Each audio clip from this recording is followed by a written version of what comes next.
What's up, YouTube? Welcome back to the Sweaty Potato Meyer RC channel. And today, guys, what we're going to be doing is I wanted to kind of give you an update on the Punisher. And I got a set of dog bones coming, so that's what's going on to get it back up and going again. And then today, what we're going to do is we're going to be taking a look at the Taylor RC owners or users manual while we're waiting for the engine to come. Because right now it's in, I think last I checked, it was in Ohio. So it should be here. Well, the schedule for delivery is tomorrow by the end of the day. So anxious for that thing to come. So I'm going to get you guys down on the bench and we'll take a look at this owner's manual or user's manual, whatever you want to call it. All right, guys, I got you guys down here down here on the bench or whatever. And I got the Taylor RC user manual pulled up for the Taylor 35. And so we're going to go through it and all that stuff. I downloaded it to my desktop on my MacBook Pro. So it starts off, it says congratulations and thank you for purchasing your new Taylor engine. It says this is a high performance 2-stroke engine which produces multiple times the power of a standard large scale RC buggy engine. Please be prepared for the insane increase from your RC. Drive with care while you're getting used to this. We strongly recommend fitting a remote kill switch to your engine, as should be the practice with all large scale cars. All normal 1/5 scale kill switches work properly with this engine. It is also supplied with a standard kill button. And then the kill switch that I got for it is the Rovan 630-35 part number. That's the kill switch I got for mine. And then, so let's read on. And it says, because of the performance potential of this engine in a vehicle such as HPI Baja, it is necessary to operate the vehicle in a suitable controlled environment. It should not be operated in a public space where people are engaged in other activities such as public parks. Do not operate in an area where young children are playing, or other animals, all that, loss of control could result in serious injury. Beware that the engine silencing is minimal, so do not run the engine in an area where this could cause a nuisance. Just important safety notes. Fuel guidelines, it's pretty self-explanatory. Fuel is flammable, so don't do anything stupid. Hot engine surfaces, don't touch any of that stuff. The exhaust pipe, the head, the cylinder, clutch housing, stuff like that. Okay, so here I'm going to go ahead and zoom in here, and let me resituate the camera. Okay, so goes in engine fitment. Your new Taylor 35 billet RC engine is pretty much universal to all gas 5th scale platforms. See web scale listing for fitment list. The 35 will work with all 5th scale exhaust systems safely and make good power. So it acts as a direct swap for any stock Zenoa, CY, King motor, Rovan, 30 degree north, fuel, etc. engine. For the ultimate performance, look out for a Taylor brand exhaust system to suit your vehicle. These, of course, were designed hand in hand with our test engines. And you guys have all seen my Taylor pipe, but let me get it real quick.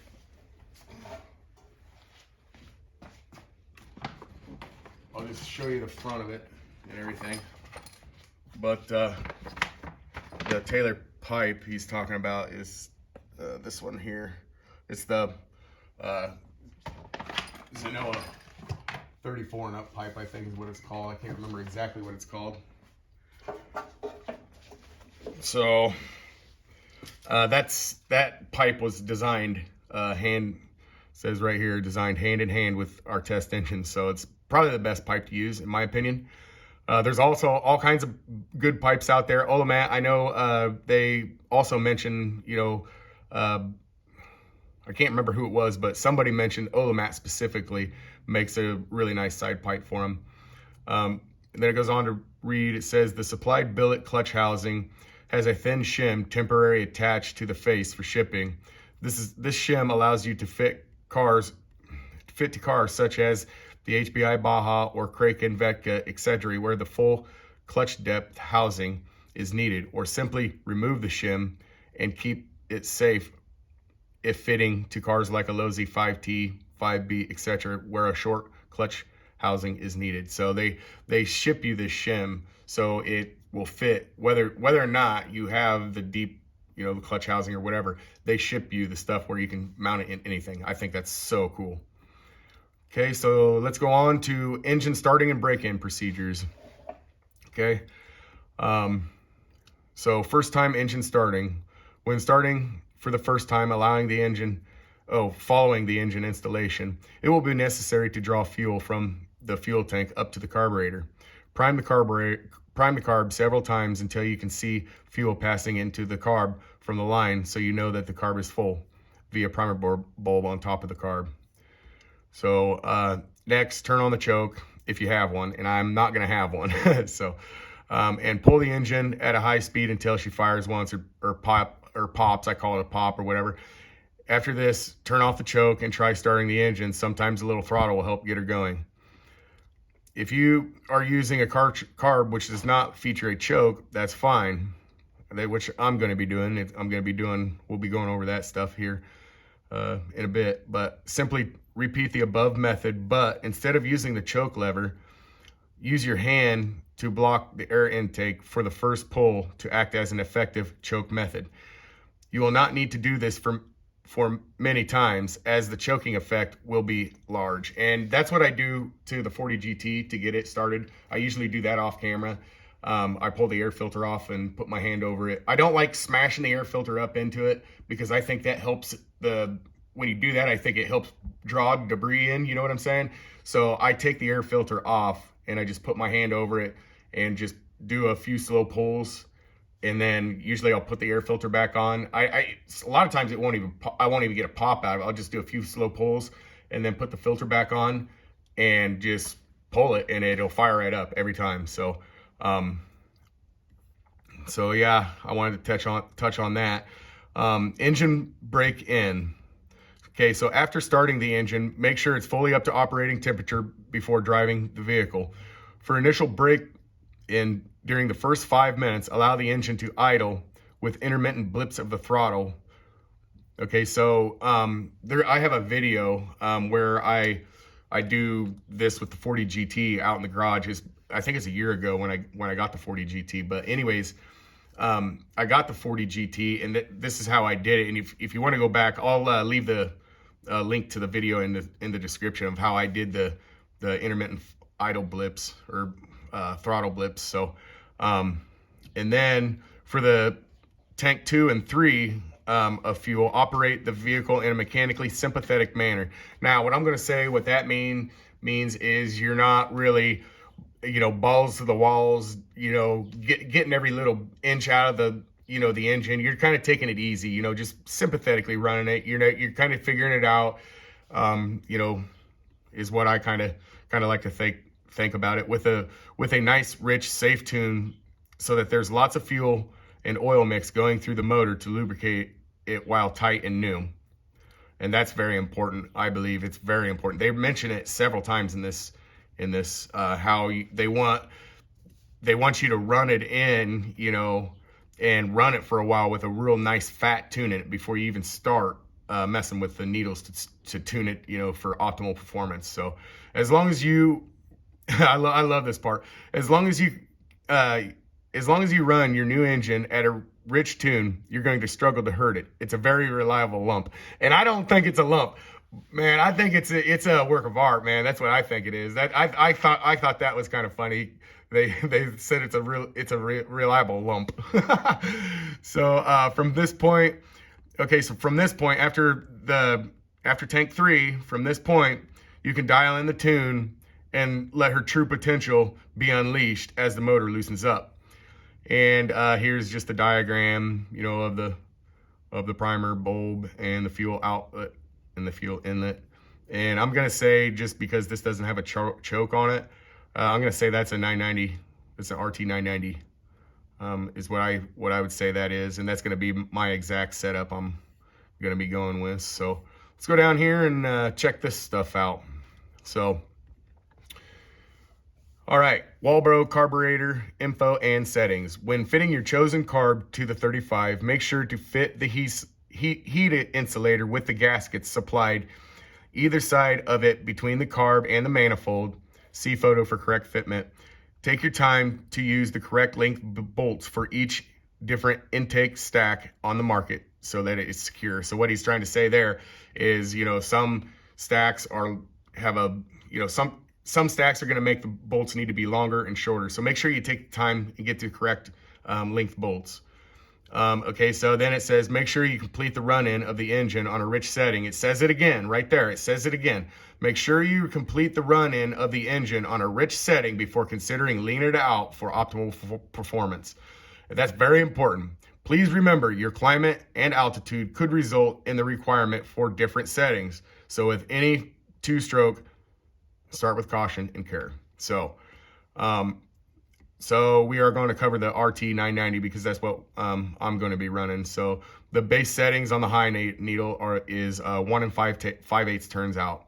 And then the base setting on the RT990 low setting is 1 1/8 turns out. And I want to say, I can't say it pretty sure, for a fact or whatever. I can't say factual, but I'm pretty sure that those are pretty close to the same exact settings that I use on the 40. So, and then there it's showing a picture, there's the heat isolator, and you got to have a gasket on each side, and, then you got your carburetor and your velocity stack. So, the base settings of the mixture screws may need some adjustment to suit your local atmospheric conditions, e.g. temperature, humidity. If so, adjustment should be made in 1/16 of a turn at a time with a test run after each adjustment. So that goes back to kind of how I tune and where I got to where I am tuning these things, because with that 40 GT I did not want anything to happen to that, and so that's when I did this exactly, and it's the best way to tune in my opinion. I can't say enough about it. Okay, so let's go down to the clutch fitment and information. Okay, so the Taylor 35 and the free billet housing shim supplied will work with all clutch carriers on the market. But if you're looking for the ultimate setups, be sure to either run Blackbone or Vertigo clutch bells and gears plus Taylor billet carrier to suit your car. So right there I got my Taylor carrier, and then this is my Blackbone clutch bell, vented clutch bell. And then it goes on. Oh, and then I wanted to show you guys, this is my Taylor velocity stack for the Rooster Tail 990. So, and I got it with the gasket. And then let's go on and read. Okay, so it goes on to say all 54 millimeter. Okay, yeah. All 54 millimeter clutches on the market will fit into your new engine. However, with the extreme performance of the Taylor 35, we advise that you use a centered steel clutch and high quality spring. For a savage launch, I would consider Blackbone 10K, and their 8500 offers a smoother action. So mine is, this is my centered steel, FS centered steel clutch. And I'm pretty sure mine is in between. I'm pretty sure mine is a 9500 spring. So I kind of, not even knowing that, I ordered that because I know I had the option between the 10K and the 8500. There's like 3 options, and I picked the middle one. I'm pretty sure of it because I know the Taylor. It's running like I think 10,000 because I could tell on the tack it's like 9800 when the clutch engages. So. Let's see. Let's go ahead and read on. A CY clutch plate. Okay, a CY clutch back plate is an ideal setup to keep the cost down, but we also offer a 54 millimeter cooling backplate for anyone who bashes really hard, well that's me, and wants to ensure low clutch temperatures. And there, I want to show you guys this. This is what that's talking about. It's the clutch plate, it's the fan clutch plate, and that goes with the center steel clutch and all that stuff. And let's see, it goes on to read, with powerful engines, it is important to ensure proper clutch ventilation. Although the housing supplied is well designed for cooling, we recommend also using a vented carrier. If you're running a steel clutch, you don't need to worry about dirt or sand getting in anyway. So what he's saying is, with all the vent, with the vented bell, let me see, with the vented bell, the vented carrier, and all the vent, what they're saying is, with the center steel clutch, you don't have shoes. You don't have to worry about that shit getting embedded in the shoes. You don't have to worry about it hurting the shoes. So you just don't have to worry about it. And then this other stuff is something I wanted to touch on. Okay. All normal clutch removal tools, etc. for Zenoa engines will work perfectly on the Taylor 35. Tools are available on the market called piston stoppers, which are screwed into the spark plug hole and stop the engine rotation by physically stopping the piston from moving in the cylinder. Now notice what's in bold. Only use this type of tool at your own risk, because if used incorrectly, it can result in broken piston crowns. Now, I used to use piston stops, and ever since I've had the 40, I do not use a piston stop, because I had to change the clutch over from 54 millimeter to 62. And so what I did was I was reading in the 40 owner's manual or user's manual, and what it says is to keep around pull string, and you don't want dirty pull string, because if you use pull string that's dirty, you're just putting dirt inside your engine. So what you do is you take your spark plug out. What I use is masonry line. It's like almost like a chalk line to set up stakes or whatever. But anyways, that's what I use, and I'll cut off, I don't know, 2 or 3 feet of it, and I'll take the spark plug out, stuff that masonry line down in there as much as I can get of it in there, with the piston like halfway down, say. And then what I'll do is I'll rotate the engine to where the piston's coming up, and that way you don't have a bolt, putting pressure directly in the center of your piston or wherever the spark plug hole might be. You don't have a bolt going there. You have nice soft rope, and that to me that's a better way to do it. I mean, in my opinion. So I believe it. So I've done it, and I've done it both ways, and that's the way I will continue to do it, is putting rope down the hole, because I don't agree with them piston stops. So okay, so let's go ahead and read on. To ensure that you get the maximum enjoyment from this product and a good service life, Taylor recommends that you take a little time to clean the engine and vehicle after use. It is easy to spot a little problem, such as a loop bolt on an engine mount, before it becomes a much bigger problem. And that, my folks, is why I always blow off my machines and look them over after every run. I go through fasteners. On the 40, I go through every fastener on the rear section. So, and it just takes a little time. I mean, you just take care of it, is what the deal is. So,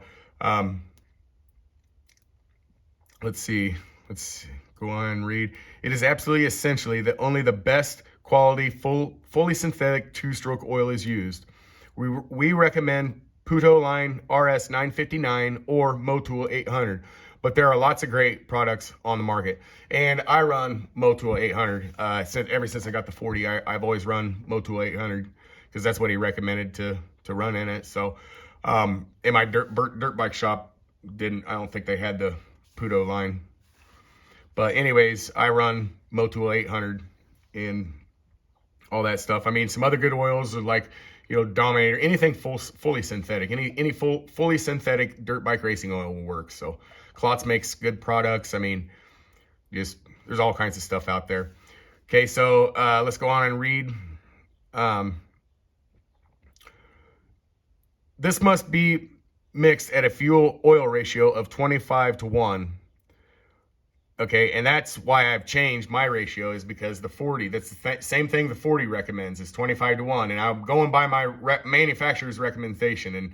And Taylor is right here. They're saying this must be mixed at 25 to 1. And so I don't want anything to happen to this thing, and I'm not going to take any chances. So, and I'm not, out here to prove anything anymore. So I run my stuff at 25 to 1, and I really like the way it runs. I mean, so, and then it goes on to say, only good quality 91 plus octane must be used to prevent the possibility of detonation or seizure. And what he means by that is, if you don't have a good quality octane, when you're coming up on your compression stroke, the fuel will actually detonate before the spark sparks, and they call that pre-detonation. And it's yeah, you could call it like a ping or a ping when you're setting timing, but what it does is it's toxic to the engine. It's not very good. Detonation and seizure, it causes them to run hot and stuff. It's like advancing your timing is what it's doing, is what it's like. I mean, you advance your timing, and you're gonna, what I'm trying to say is you advance your timing too much, you're gonna run hot and you're gonna have detonation. And then if you keep going, you're gonna have seizures. So yeah, good quality fuel must be used, and I run VP C12 in all my machines. So with Motul 800 mixed at 25 to 1. So that's what I do. And then it gives you some other, the coil air gap working range 0.5 to 0.9 millimeters. And then it's going to go on and say a minimum of a dual stage air filter is very important for protecting your engine. We use the Ram Air one, which I use on the 40, and I got another one around here that's not a Ram Air, but it's an aftermarket one I got a while back. But anyways, it's a good filter too. But this is important too. Proper oiling through the layers of foam is just as, if not more important than the filter itself to protect in dusty conditions. And if you put that into perspective, so you spill oil when you're making an oil change, and you go down the road and you come back, you crawl underneath your car, and there's a bunch of dust collected to it. Well, that's the same principle with your air filter. It's the oil is there to collect the dirt before it gets embedded further into the filter. So that's why we oil our filters. And it goes on to say, regular cleaning and re-oiling is required to keep air filtration at its best. The use of a water-resistant outerwear protective element is recommended for filtering out large debris. And it says right here, water-resistant. It's good for, if you're running out in a big field and there might be a puddle out there you might not see, and you don't want your engine to take a big gulp of water. So the water-resistant outerwear is a good idea. I got one on the 40, and I'll be getting one put on the 35 when I get it. But I usually don't run in those kinds of conditions. But anyways, okay, so then we go on to this. Please ensure that your fuel equipment and fuel system of the vehicle is kept in clean condition. And in my case, I'm using a used machine to put this new 35 in, and so make sure, I'm going to make sure when I put it in that those everything's top notch. And I just replaced the fuel filter. What was it, last fall, before the running season kind of went down. So yeah, just make sure all your connections, all your fuel lines, your fuel filter is all in good working condition. And I recommend that full force fuel kit, the high flow full force fuel kit for these things. And then we got down here, he says a full range of replacement service parts is available to keep your small block powerhouse on top in top condition. Check the spares section in the Taylor 35 area of our website. If you're unsure about carrying out your own rebuild, they're more happy to do it for a small charge plus parts. Please contact your parts dealer for service. Okay, please contact your dealer for service or for advice or service, or if you have any doubt. So, and then it kind of shows what you got going on there with the engine. So all right, guys, that's gonna do it for today's video. I hope everybody enjoyed, today's video and all the stuff. I'm going to leave a link in the description of that video where I'm doing the throttle blips, and then I'll just leave a parts list of the things that I got for my machine to put it together, because I noticed that in a lot of my comments, that people are trying to build their machines exactly like mine because they like the way they run. So I'm going to try to start leaving, descriptions or part lists, because there's not really part numbers to some of this stuff. So I'm just going to leave a description or whatever in there. And so check out the description. And if everybody liked the video, make sure you give it a thumbs up. And if you haven't subscribed yet, guys, and you like what you see, you should probably do that, because this is what I do. I do a large scale RC and all that stuff. So don't forget to hit that subscribe button, and by the subscribe button, there's a bell notification. Select that all, and you get every upload I do. And don't forget, we'll see you in the next one.